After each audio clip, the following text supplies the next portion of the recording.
What a beautiful spring day. You know, when you have these spring days, everybody wants to get out on the water and go fishing, and I'm no different. And you know, the temperatures today are gonna climb up into the 80s. We're on this incredible warming trend, and we're at Lake Amistad. This is one of my all-time favorite lakes. If I had to rank my top 5 lakes that I've ever fished, this would always be in the top 5, and I've had some great memories here of past trips.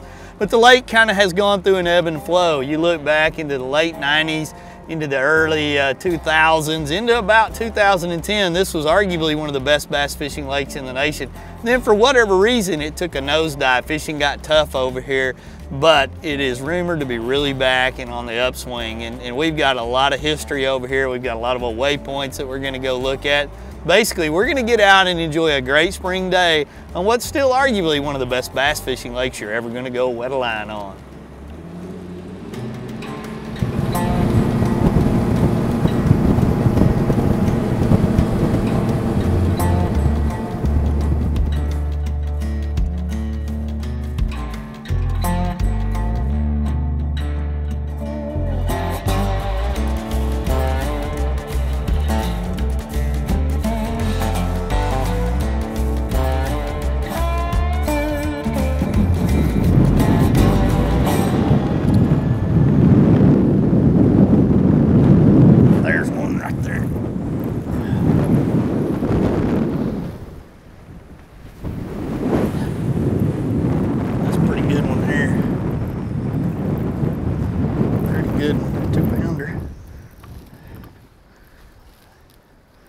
It's so pretty in that clear water. Well, that hydrilla coming in with him. This whole bay looks like it's full of hydrilla.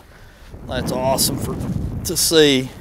Kind of went through a period there where there wasn't a lot of grass on this lake, and now you know it's really rebounded. And when you can get that grass in the lake, the future sure looks bright. Let's get him back in the water. I need to get back out there. I got him kind of half fired up.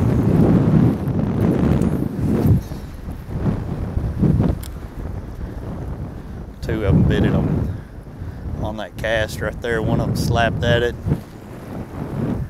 I missed him, or he missed the bait.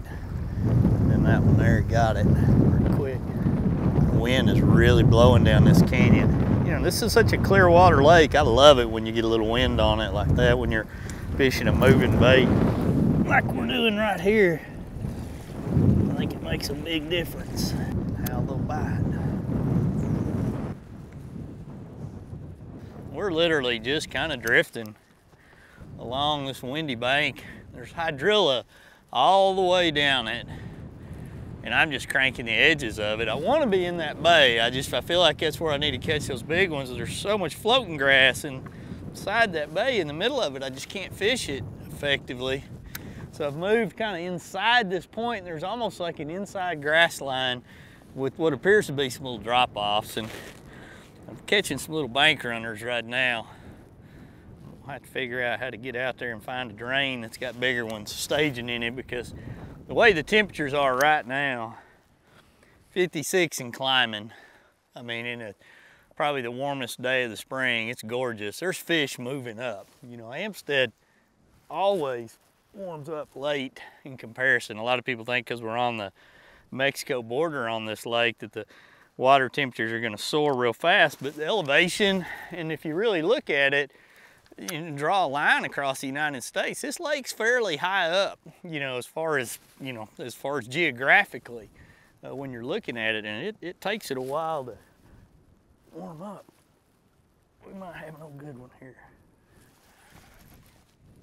Oh, he's off. I don't know if that was grass or what that was.